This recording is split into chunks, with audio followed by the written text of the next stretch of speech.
దీపావళి అంటే పూజలు, సంబరాలు, దీపాల వెలుగులు. కానీ అక్కడ సంబరాలు కూడా జరుగుతాయి, పూజలు కూడా జరుగుతాయి. కానీ ఇంట్లోనో గుడిలోనో కాదు, శ్మశానంలో. ఎస్, మీరు విన్నది నిజమే. అక్కడ నిజంగానే శ్మశానంలోనే దీపావళి వేడుకలు జరుగుతాయి. అది కూడా వారి సాంప్రదాయం. ఇంతకీ ఈ సాంప్రదాయం ఎందుకొచ్చింది? ఈ వేడుకలు జరిగేదెక్కడ?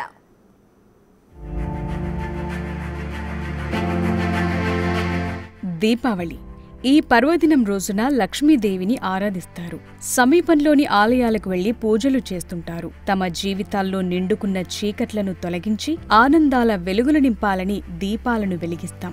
ఏ వీధి చూసినా, ఏ ఇంటిని చూసినా దీపాలతో వెలిగిపోతుంటాయి దీపావళి రోజున. కాని ఆ ఒక్క ప్రాంతంలో మాత్రం దీపావళి అంటే శ్మశాన వాటికలో వెలుగులు విరజిమ్ముతాయి. అక్కడే అందరూ ఈ దీపాల పండుగను ఘనంగా సెలబ్రేట్ చేసుకుంటారు.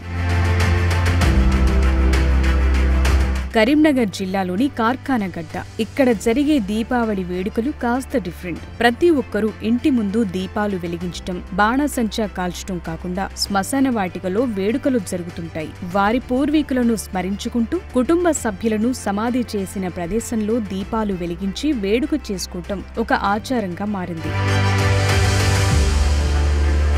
పండుగకు వారం రోజుల ముందే శ్మశాన వాటికను శుభ్రం చేసి సమాధులకు రంగులు వేస్తారు. కుటుంబ సభ్యులందరూ సమాధుల వద్దకు వెళ్లి పూలతో సమాధులను అలంకరిస్తారు. పండుగ రోజున కుటుంబ సభ్యులంతా సాయంత్రం అక్కడే గడుపుతారు. అక్కడ దీపావళి జరుపుకుంటారు. నైవేద్యాలు పెట్టి తమ పెద్దలను స్మరించుకుంటారు.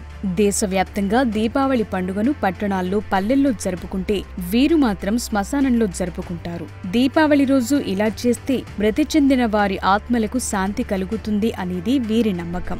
కొంచెం వింతగా అనిపించినా చనిపోయిన వారి జ్ఞాపకాలను గుర్తు చేసుకుని పండుగ చేసుకోవటం తమకు ఆనందంగా ఉందంటున్నారు.